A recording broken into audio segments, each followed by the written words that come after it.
Okay, तो सबसे पहले वंशी की टर्न। वंशी, सबसे पहले आपकी टर्न बेटा।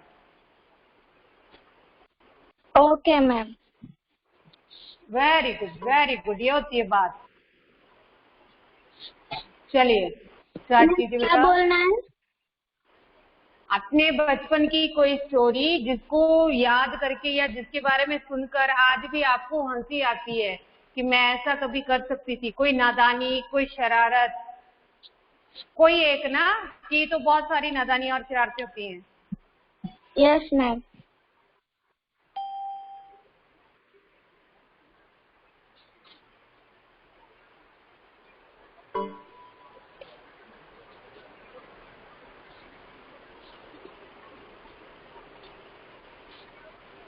Ma'am can I speak 1 or 2 minutes later? Okay okay, no problem no problem. Okay. Sarfaraz नहीं, सरफराज की टर्न कल हो गई थी ना, सरफराज की टर्न कल हो गई थी। यहाँ से मैं चूज करती हूँ। Yes. Let me choose. Dharmanshi कल नहीं बोली थी। Yes ma'am. हाँ बताइए बेटा, सुनाइए। मैम एक बार मैंने दूध में मीन्स मिल्क में सॉल्ट डाल दिया था। हाँ हाँ, फिर वो दूध फटा नहीं? मैम फट गया ना। दूध, हाँ फटेगा ही ना, दूध में नमक डालोगे तो वो फट जाएगा। ओके, मम्मा से डांट पड़ी?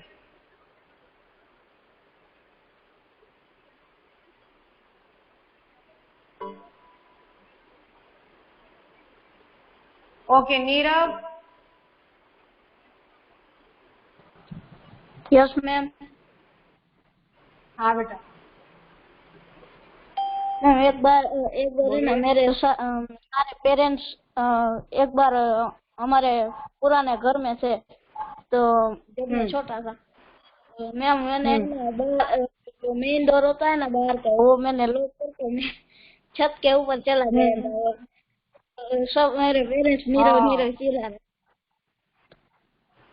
और आपने तो सुनाए, उनको आपको सुनाई नहीं दिया होगा। हाँ यस मैम। और फिर हमारे पड़ोसी ने सुना ना, तो उसने लॉक खोला और फिर तभी तो मैं छोटा था इसलिए डांट नहीं पड़ी। वो नादानी समझी गई ना आपकी, क्योंकि आप नासमझ थे, नादान थे, तो आपकी उस गलती को माफ कर दिया गया। अगर आप अभी ऐसा करोगे तो क्या होगा? पिटाई होगी ना, हो जाएगी ना पिटाई। चलिए वंशी, जल्दी जल्दी बेटा, सब बोलेंगे फटाफट।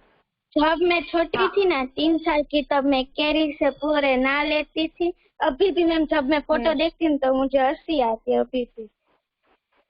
किससे नहाते थे? मैंगो से। हाँ, वो पिक्चर तो सबकी बड़ी सुंदर होती थी ना। पूरे के पूरे, मतलब आम खाता हुआ बच्चा, छोटा सा क्यूट सा बच्चा जो आम खाए तो इतनी बुरी तरह से खाता है, मतलब मुंह में कम जाएगा और कपड़ों पे ज्यादा गिरेगा, है ना? बहुत क्यूट। और यस मैम। अभी हाँ, भूमि।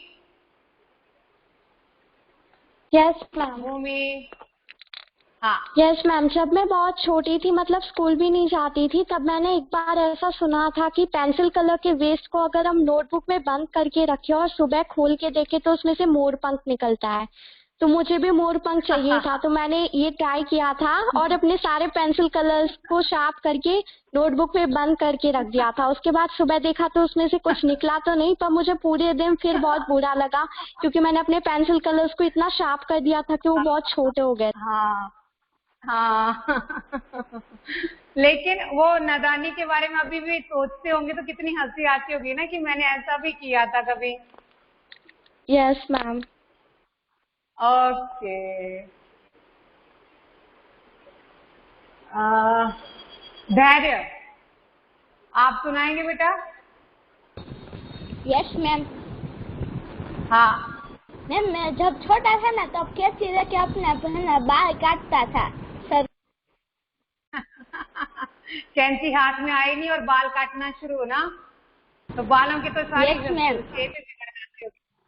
अभी तो बाल संभाल संभाल के रखते हो ना पूरे यस स्टाइल मैम मैं बहुत बड़े करता हूँ। देखा मैंने आपका hair style. Okay, now Kavya. Kavya जल्दी जल्दी बोलेंगे बेटा।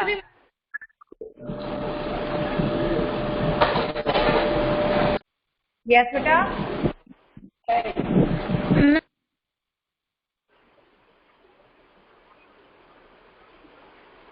आपकी आवाज नहीं आ रही बच्चे, याद नहीं आ रहा अभी? चलो बाद में आते हैं आपके पास। बेटा लेफ्ट करके फिर से ज्वाइन कीजिए, आप अच्छे से नहीं सुनाई दे रहे हो। काव्या लेफ्ट करके फिर से ज्वाइन कीजिए। स्मिथ, स्मिथ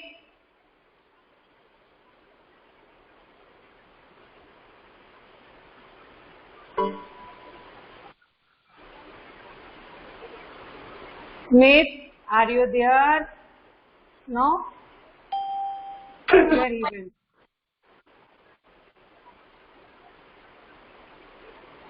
Smith,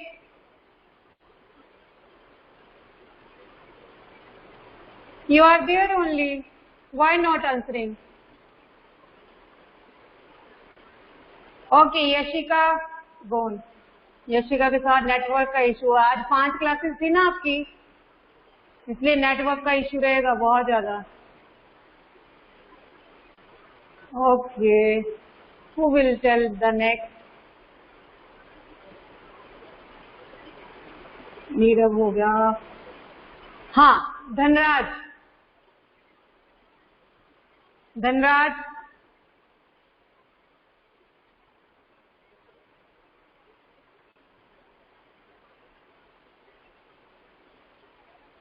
स्मिथ, क्या प्रॉब्लम हो रहा है बेटे? स्मिथ,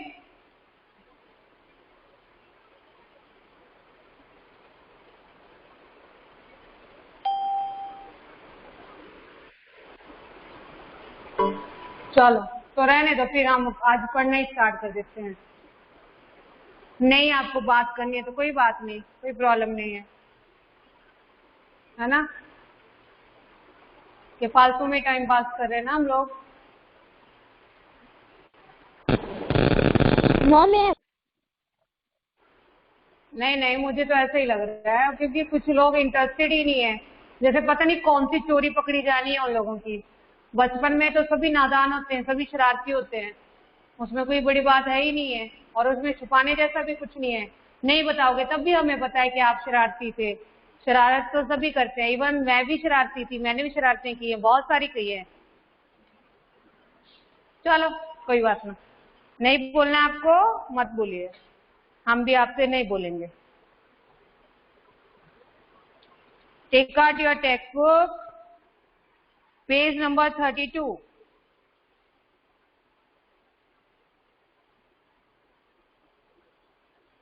ओके, सरफराज और निष्ठा कुछ बताना चाहते हैं, बोलिए बेटा।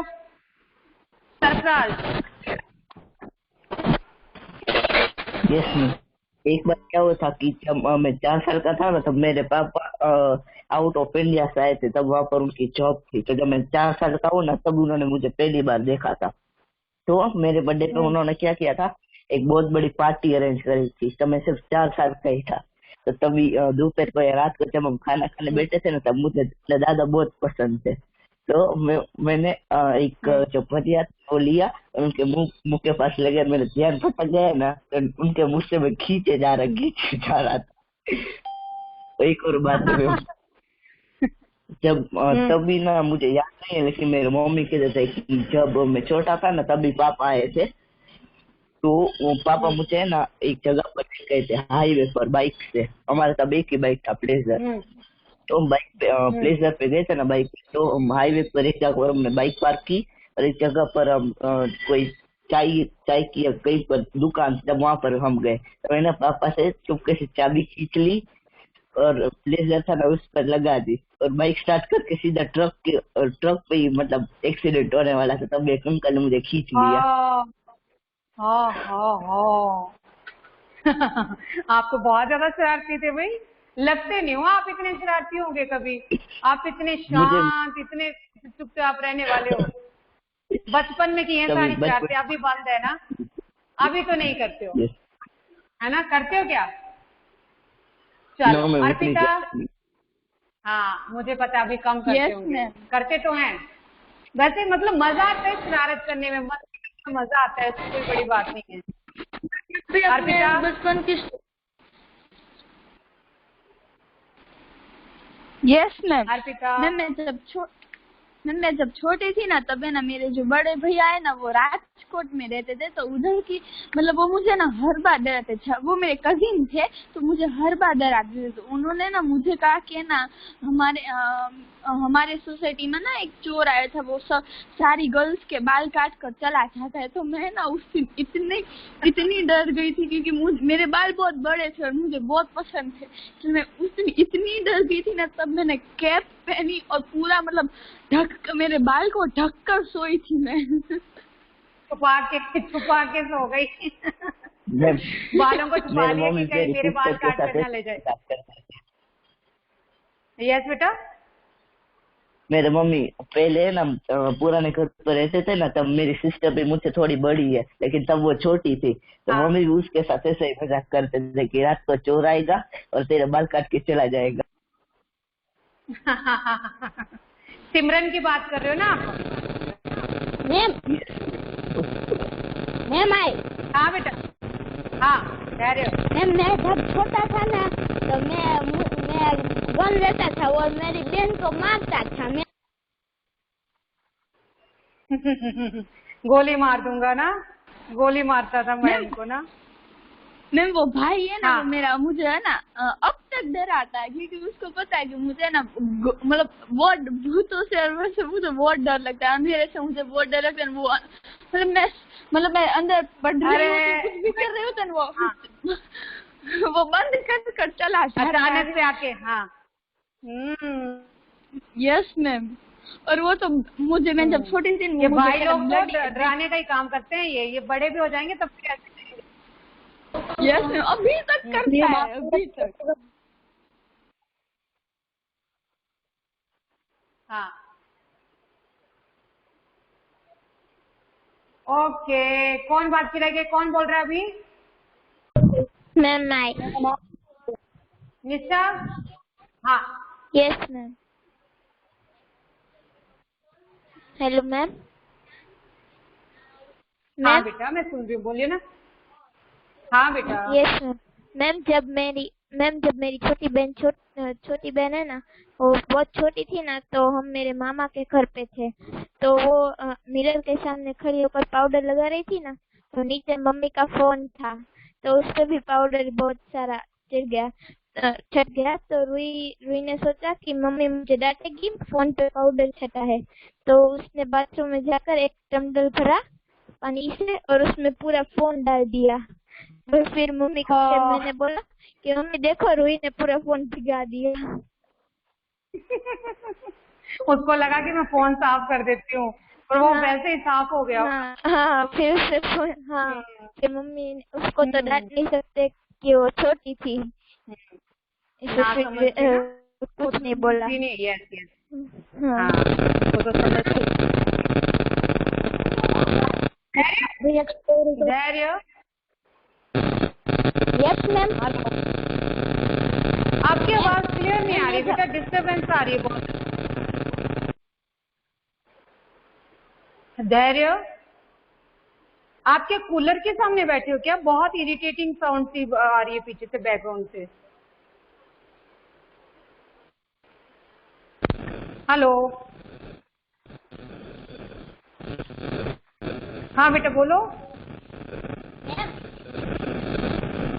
हाँ वो हवा चल रही थी इसलिए मैम। मैं जब छोटा था वही ना, तो तब वो टाइल्स में मैम मैं वो छोटा था तब वो टाइल्स में पाउडर ऐसे उड़ाता था और मैं वो ऐसे स्लिप खाता था मैम, और मेरी मम्मी मुझे डांटती थी। वो तो अभी भी करते होगे आप, वो तो मुझे पता है। धैर्य अभी भी शरारती है। No ma'am. धैर्य अभी भी शरारतें करता है ना? हाँ, नहीं करते हो मैम? चलो अच्छी बात है। मैम मेरा छोटा भाई है ना, वो भी है ना 1.5 ईयर का ही हुआ है, और वो है ना अभी 3 मोबाइल तोड़ चुका है। 3 मोबाइल। बच्चों का काम ही है, उनको तो मतलब समझ नहीं होती है ना, नादानी में सारे काम करते हैं। चलो मैं भी एक स्टोरी सुनाती हूँ अपने बचपन की। ओके, कोई बाकी तो नहीं जिसको बोलना है? मैं फटाफट फिर आगे बढ़ूं।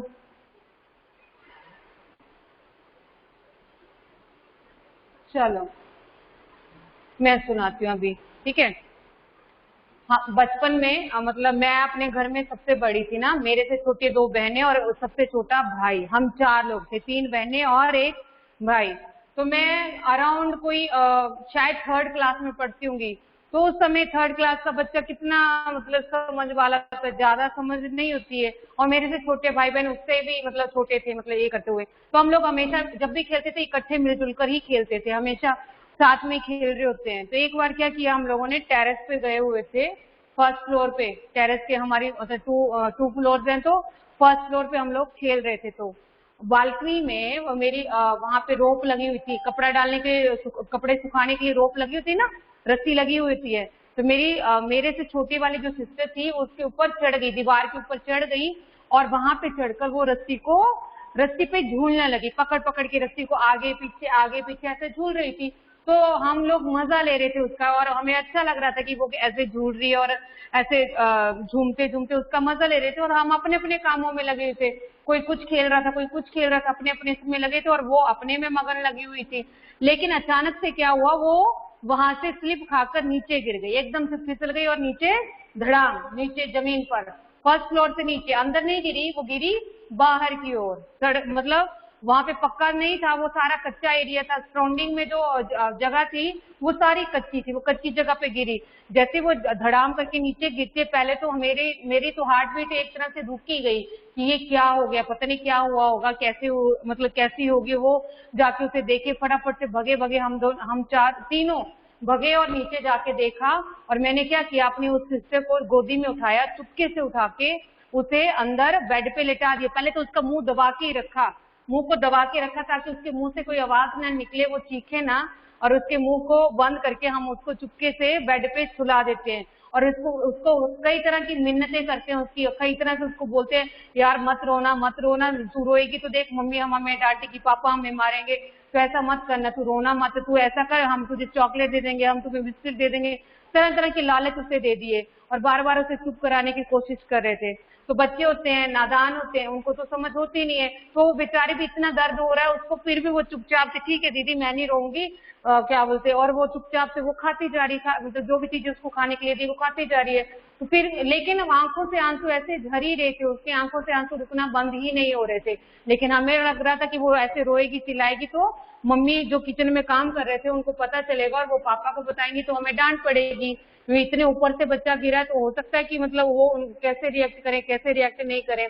तो इसलिए फिर मैंने उसको बड़ी मुश्किल से चुप करवाया, काफी देर तक उसको दबाती रही, कभी यहाँ से कभी वहां से, देखा पूरा शरीर देखा उसका, फ्रॉक पहनी हुई थी उसने, और पूरा शरीर देखा कहीं कोई चोट तो नहीं लगी, कहीं से कोई खून ना निकला।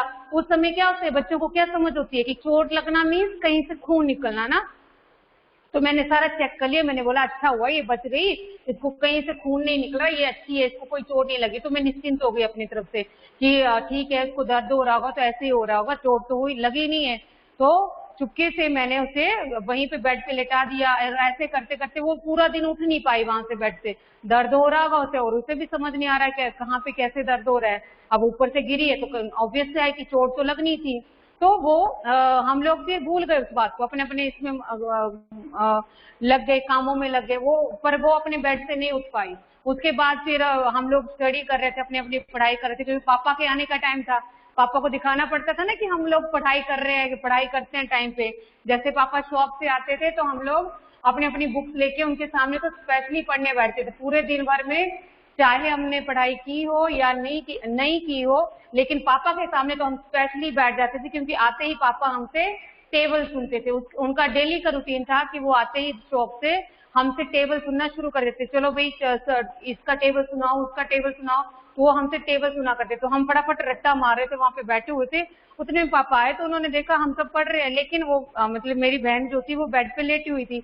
पापा उसके ओर देखते, भाई इसको क्या हुआ? नहीं पापा, आज उसका ना मूड नहीं है पढ़ने का, तो उसको रहने दो ना, कोई बात नहीं, उसको आप मतलब कल पूछ लेना, आज रहने दो, आज जाने दो उसको। ये तो पापा को लगा ठीक है। लेकिन जैसे पापा का ध्यान उसके घुटने की ओर गया, उसके नी की ओर गया, तो उनको लगा कि वहां पे स्वेलिंग है। तो हमें पूछते कि ये कैसे फूला हुआ है, कैसे इसमें स्वेलिंग आ रही है? तो हमने कहा नहीं पापा, आपको ऐसे ही लग रहा होगा, क्योंकि अपनी पोल खुलने का डर हो रहा था, आपको ऐसे ही लग रहा होगा, ये तो पहले से ऐसा था, ये तो पहले से मोटी है, इसकी तो मतलब है ही ऐसी है, ये देखो पहले से मोटी है, मोटे लोगों की तो ऐसी होती है टांगे, तो उसमें को मतलब उसमें कुछ नहीं हुआ उसको, आप ऐसे चिंता मत करो। लेकिन पापा तो जानते हैं, बड़े लोगों को तो पता होता है कहाँ पे क्या प्रॉब्लम हो रही है, कैसे हो रहा है। तो उन्होंने उसको फिर हमें बड़े प्यार से पूछा। हमने पहले मना करते रहे, 2 से 3 बार, 4 से 5 बार, उन्होंने बार बार बड़े प्यार से जब मतलब पुचकार के हम लोगों से पूछा, तब हमने बता दिया कि ऐसे से हम लोग खेल रहे थे और ये झूलते झूलते उस रस्सी में से नीचे गिर गई। तो पापा ने अच्छे से उसको पूरा ऑब्जर्व किया। अब बच्चे हैं, बच्चों को क्या डांटना, क्या बोलना, अब वो जो हो गया वो हो गया। तो उन्होंने इतना हमें समझाया कि बेटा कभी ऐसी कोई गलती हो जाए या कभी कैसी कोई चोट लग जाए तो प्लीज बताया करो, ऐसा ना हो कि कल को हमें इसका मतलब खामियाजा अधिक भरना पड़े। ये तो अच्छा हुआ कि उसको ज्यादा चोट नहीं लगी है, उसको हल्की सी स्वेलिंग है, ज्यादा चोट नहीं है, लेकिन हो सकता था कि उसकी टांग ही टूट जाती, उसके दांत ही टूट जाते कोई, या फिर कोई और तरह की चोट उससे लग जाती, तो हम क्या करते। तो इसलिए नेक्स्ट टाइम यदि तुमसे कोई भी गलती हो जाए, किसी तरह की कोई प्रॉब्लम हो, तो सबसे पहले मुझसे ही शेयर करना। अपनी मम्मा को चाहे मत बताओ, लेकिन मुझसे छुपाना मत। उसके बाद उस दिन से मैंने अपने मन में ये सोच ही लिया कि मेरे ये छोटे भाई बहन है, मेरी जिम्मेदारी है और मुझे इनको संभाल कर रखना है। जब भी ये खेल रहे होंगे, जब भी ये कुछ कर रहे होंगे, तो मुझे इनके आसपास रहना और उनकी केयर करनी है। यही मतलब मेरे जीवन का सबसे बड़ा ये ऐसा इंसिडेंट है जो कभी मुझे भूल ही नहीं सकता है। आज भी उसका घुटना मैं देखती हूँ तो उस घुटने पे आज भी वो मतलब निशान मतलब जो है वो मुझे साफ दिखाई देता है। अब चोट लगी है, घुटने के बाहर कोई गिरा तो वहां पे तो निशान रहेगा ही, बचपन की चोट है। तो वो चीज मुझे बार बार याद आती है, तो अपने आप में बड़ी मतलब दुख होता है, बड़ी ग्लानि सी महसूस होती है। और भी बहुत कुछ हुआ है जीवन में, पर कभी फिर शेयर करेंगे, आज तो फिर टाइम हो जाएगा ना। पर आप लोगों से मैंने प्रॉमिस किया था कि मैं आपको एक घटना अपने जीवन की जरूर सुनाऊंगी, तो वो ये थी। ओके चलिए निकालिए पेज नंबर 32। यस बेटा, क्या हुआ? माइक ऑन किया था, किसी ने बोलना है कुछ क्या? पेज नंबर 32, इसके जो पहले 2 पैराग्राफ है इनको हम फिर से रिवाइज कर रही हूँ। मैं इनको फिर से यहाँ पे आपको ट्रांसलेट करके बता रही हूँ। मैंने छुटपन में छिपकर पैसे बोए थे, सोचा था पैसों के प्यारे पेड़ उगेंगे, रुपयों की कलदार मधुर फसलें खनकेंगी और फूल फल कर मैं मोटा सेठ बनूंगा। पर बंजर धरती में एक न अंकुर फूटा, बंध्या मिट्टी ने ना एक भी पैसा उगला। मैं अबोध था, मैंने गलत बीज बोए थे, ममता को रोपा था, कृष्णा को सींचा था। यहाँ पर कवि अपने बचपन की बात बताते हुए क्या कह रहे हैं कि बचपन की बात बताते हुए कह रहे हैं कि मैंने बचपन में, जब मैं छोटा था तो बचपन में मैंने एक पैसा बोया था, पैसे का एक सिक्का बोया था। कहाँ बोया था? जमीन में ना। उसने सिक्का लिया और जमीन में बो दिया। सोचा था पैसों के प्यारे पेड़ उगेंगे, और उसे लगता था कि ये बीज है। जिस तरह से अदर चीजों के बीज डाल के उससे फसलें उगती हैं, उससे प्लांट्स ग्रो करते हैं, तो ठीक उसी तरह से इस पैसे से भी अब पेड़ उगेगा और पैसों के प्यारे पेड़ होंगे। उसी से पैसों के बहुत प्यारे प्यारे से पेड़ उग जाएंगे। रुपयों की कलदार मधुर फसलें खनकेंगी, और जब वो पेड़ बड़ा हो जाएगा तो उसमें से रुपए जैसी फसलें वहां पे उगेंगी, मतलब फ्रूट की जगह पर वहां पर पैसा ही पैसा आ जाएगा, पूरा पेड़ जो है वो पैसों से भर जाएगा। और फूल फल कर मैं मोटा सेठ बनूंगा। अब छोटे बच्चे होते हैं, नादान होते हैं, नासमझ होते हैं, तो उसे क्या लगता था कि जिसके पास बहुत अधिक पैसा होता है, जिसके पास बहुत अधिक मतलब धन होता है, वो कैसे होता है, मोटा सेठ, है ना। तो जब मेरे पास इस तरह से पैसों के बहुत सारे पेड़ हो जाएंगे, मेरे पास पैसों की पूरे पेड़ उग जाएंगे और मेरे पास इतना पैसा हो जाएगा, तो मैं भी बड़ा फूल फूल कर मोटा सेठ बन जाऊंगा।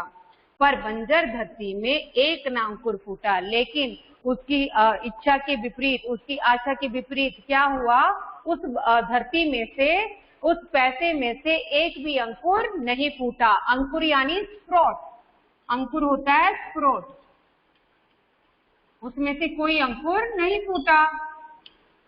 यह मैंने आपको कल भी बताया था ना। बंध्या मिट्टी ने ना एक भी पैसा उगला। वो धरती जो थी बंजर थी, बंध्या यानी जो इसमें किसी प्रकार की कोई फसल नहीं उपजती, जिसकी जो फर्टाइल नहीं होती, जो उपजाऊ नहीं होती, ठीक उसी तरह से उसने भी मान लिया कि ये धरती जो है वो बंजर है, इसलिए इसमें से पैसों का कोई अंकुर नहीं फूटा। मैं अबोध था, मैंने गलत बीज बोए थे, लेकिन मैं तो नादान था। अबोध यानी नादान, ना समझ। यहाँ पे अब कभी अपने आप को बताते हैं कि मैं तो अबोध था, ना समझ, अज्ञानी, मैंने गलत बीज बोए थे। मुझे इस बात का ध्यान ही नहीं था कि मैं जो बीज बो रहा हूँ, ये जो पैसे रूपी बीज बो रहा हूँ, ये गलत बीज हैं। ममता को रोपा था, तृष्णा को सींचा था। मैंने उस पैसे को बड़े प्यार से, ममता यानी बड़े प्यार से, बड़े दुलार से जमीन में बो तो दिया, जमीन में रोप तो दिया, लेकिन जब मैंने उसको सींचा, जो मैंने उसकी केयर की, जो उसकी रखवाली की, वो की सिर्फ और सिर्फ तृष्णा की खातिर, अपने लालच को पूरा करने के लिए, अपने स्वार्थ को पूरा करने के लिए। स्वार्थ क्या था कि इस पैसे में से बहुत सारे पेड़ उगेंगे और उन पेड़ों पे पैसे लगेंगे, जिससे मैं मोटा सेठ बन जाऊंगा। मैं इस बात के लिए पूरी तरह से अज्ञानी था, नासमझ था कि ये मैं गलत बीज बो रहा हूँ। अर्धशती हहराती निकल गई है तब से, गहरे कजरारे बादल बरसे धरती पर। मैंने कौतूहलवश आंगन के कोने की गीली तह यूं ही उंगली से सहलाकर। अर्ध क्या होता है? अर्ध मतलब बेटा अर्ध पता है किसी को? अर्ध बताइए, नहीं पता है ना। अर्ध क्षति। फिर जब भी किसी वर्ड का मीनिंग निकालते हैं तो उसमें जुड़े हुए शब्दों को अलग अलग किया करो, आपको मीनिंग एकदम से मिल जाएगा। अर्ध होता है आधा और क्षति होता है 100। तो 100 का आधा क्या हुआ? 50। 100 का आधा हुआ 50, ठीक है, 50। अर्धक्षति हहराती निकल गई है तब से। और ये बात हुए, मतलब ये मैंने अभी अपनी आयु का, अपने जीवन के पूरे 50 वर्ष पूरे कर लिए हैं। मेरी जिंदगी यूं ही निकल गई है। एक बार की बात यहाँ पर कवि कह रहे हैं, एक बार की बात बताते हैं कि गहरे कजरारे बादल, आसमान में घने काले बादल छाए हुए थे और उनसे बारिश हुई, उनसे बरखा हुई, और उस बारिश के कारण मिट्टी कैसी हो गई? पूरी तरह से गीली, पूरी तरह से नरम। तो कवि ने क्या किया? मैंने कौतूहलवश, कौतूहल होता है उत्सुकता, कौतूहल होती है उत्सुकता, एक्साइटमेंट ना, उत्सुकता। तो मैंने कौतूहलवश आंगन के कोने की गीली तह यूं ही उंगली से सहलाकर। तह क्या होती है? परत, ठीक है, ये जो ऊपरी सतह होती है, ये जो प्लेन सरफेस है, तह, परत।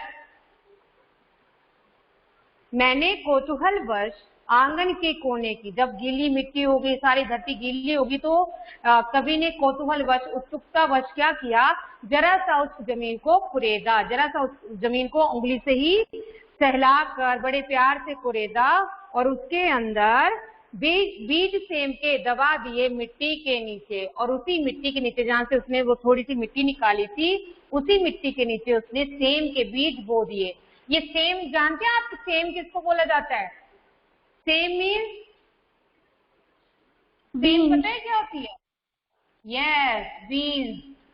सेम होती है बीन्स, ठीक है। ये जो फलियां यहाँ पे दिखाई दे रही है ना, ये एक मिनट बेटा। Ma'am your screen is not visible. It is visible only. No क्या हो गया? नहीं दिख रही है। किसी को भी नहीं दिखाई दे रही है? No ma'am. Just a no minute. Ma'am नहीं दिख आई रही। Have to, okay wait.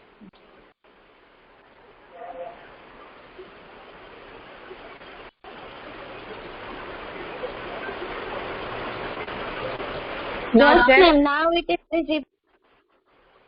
Okay बेटा, ओके।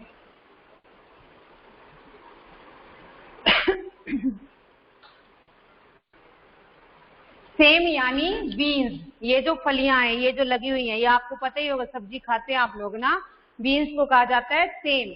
तो उसने क्या किया, जब उस जमीन को कुरेद दिया, वहां से मिट्टी हटा दी, तो उसी मिट्टी में उसने सेम के बीज दबा दिए। भूखे अंचल में मनी मानिक बांध दिए। जिस तरह से कोई अपने बहुत बहुमूल्य रत्न या मनी मानिक जो है वो जमीन में दबा देता है, खजाने को जमीन में दबा देता है, ठीक वैसे ही मैंने अब वहां पर सेम के बहुत सारे बीज दबा दिए। उस गीली तह में सेम के बीज दबा दिए। और मैं फिर भूल गया इस छोटी सी घटना को, और बात भी क्या थी, याद जिसे रखता मन। किंतु एक दिन जब मैं संध्या को आंगन में टहल रहा था, तब सहसा मैंने देखा उसे हर्ष विमूढ़ हो उठा मैं विस्मय से।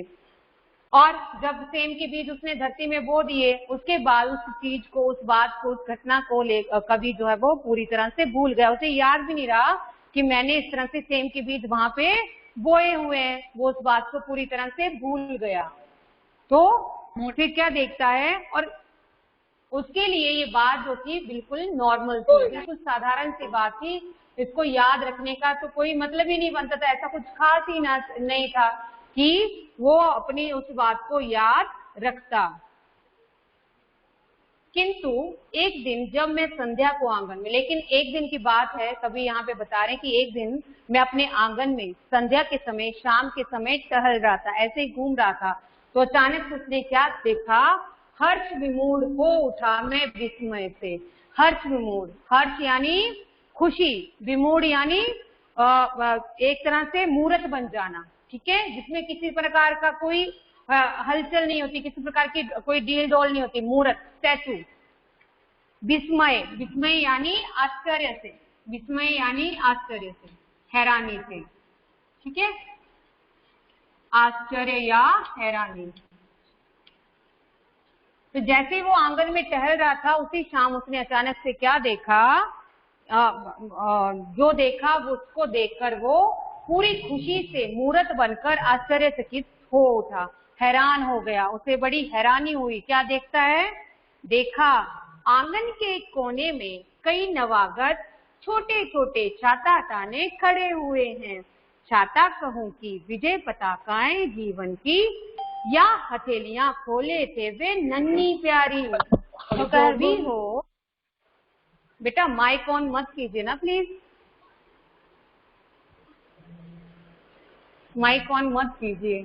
अगर आपको कुछ बोलना है तो बोलिए, अदरवाइज नहीं जरूरत है माइक ऑन करने की।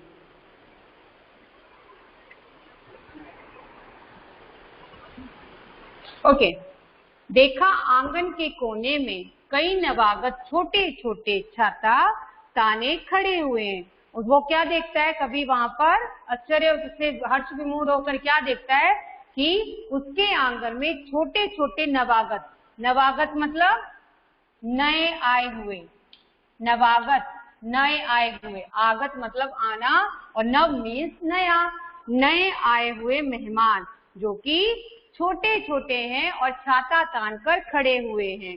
ये जो पतियां जो हैं उसको क्या लग रही हैं, छाते, कि छोटे छोटे मेहमान जो हैं वो छाता तान कर खड़े हुए हैं। छाता कहूं कि विजय पताकाएं जीवन की। अब मैं इन्हें छाता कहूं या फिर ध्वज कहूं, वो झंडा कहूं जो कि विजय की पताकाएं फहरा रहे हैं, विजय का झंडा फहरा रहे हैं। जब उसमें से हवा पास होगी तो कैसे आ जाएगी, उसमें से विजय पताकाएं हो जाएंगी ना। फिर एक मिनट बेटा।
सेकंड तो समझे।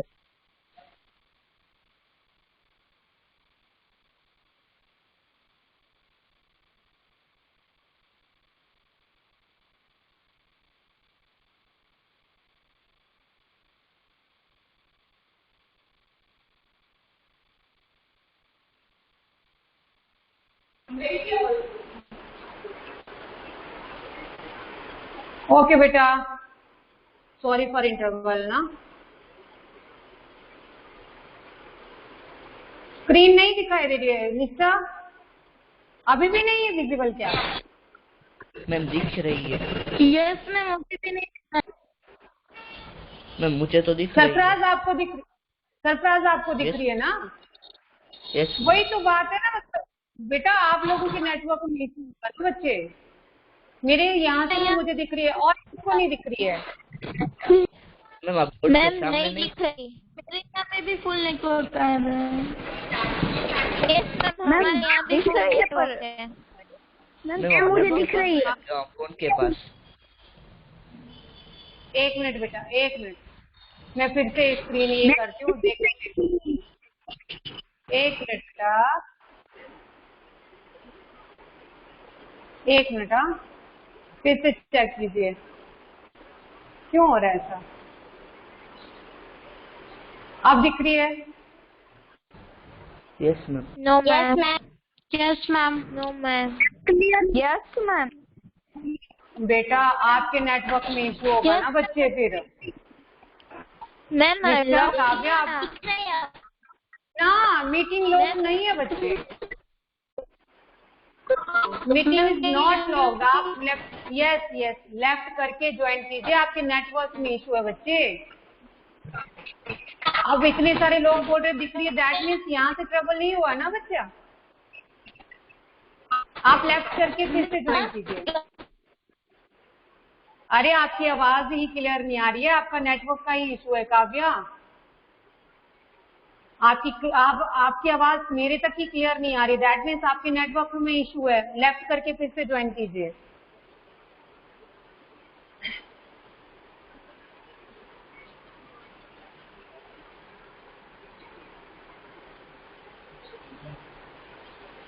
एक मिनट सर, लेफ्ट करके ज्वाइन करो।